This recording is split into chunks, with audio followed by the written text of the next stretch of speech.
Tonight, the need for speed, but it'll be a long wait. It is not as simple as just saying, well, just get on and start construction tomorrow. Good evening, Jeremy Fernandez with ABC News. It's a fast train going nowhere fast. The federal government has released the most comprehensive study yet on the idea of a high-speed rail link through eastern Australia. The price tag is enormous and the time frame takes us into the second half of this century. ABC reporter Ben Worsley joins us from Sydney's Central Station. Ben. Jeremy, as a concept, the high-speed train has widespread support, but that's what it is. It's a concept. It's not a policy. It's not even a plan at this stage. The federal government today released a report, a 500-page feasibility study into this idea. And on paper, this idea certainly looks impressive. It recommends 1,700 kilometres of track, taking trains at 350 kilometres an hour from Melbourne to Canberra to Sydney and north to Brisbane. From here, you could get to the nation's capital in an hour. You could get to Melbourne in under 3.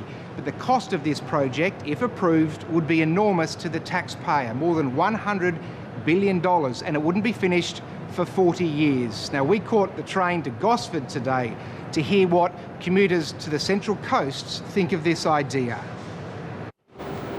The 3:30 p.m. service from Sydney to Gosford. Ask anyone on board and they'll tell you a faster train would change their life.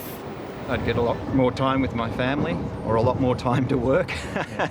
I would definitely stay in Gosford. You'd be home at 4 o'clock. Exactly. Japan is well known for its high-speed rail, and China has just laid thousands of kilometres of tracks. Australia has long talked about it. I'm firmly on the record as a supporter of high-speed rail.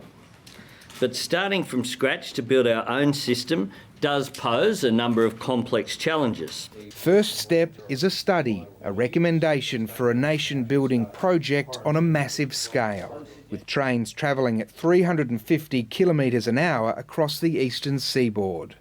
Commuters would travel from Brisbane to Sydney in around 2.5 hours. The Sydney to Melbourne leg would take 2 hours and 44 minutes. Canberra to Sydney just over an hour. Newcastle to Sydney around half that. With 1,700 kilometres of track and 144 kilometres of tunnels, it won't come cheap. The price tag is $114 billion. The first train wouldn't travel until 2030. The whole project wouldn't be finished until 2053. I want to emphasise it's not the government's position. I'm releasing it there for public discussion. People will look at it in the starkness of daylight. They'd say that we'd need to have a much bigger population to sustain it. The New South Wales government supports the concept but isn't convinced federal Labor will ever deliver it. Our government is cynical because for too long New South Wales has been overlooked when it comes to actual public transport contribution. There are more than a few cynics on the Sydney to Gosford service as well. They don't want a study, they want a fast train, and they've heard this discussion many times before. Heard it ever since we moved up the coast. I have absolutely no faith that it'll ever happen. At least they'll get their say. The next step in this 40-year process is public comment. Ben Worsley, ABC News, Sydney.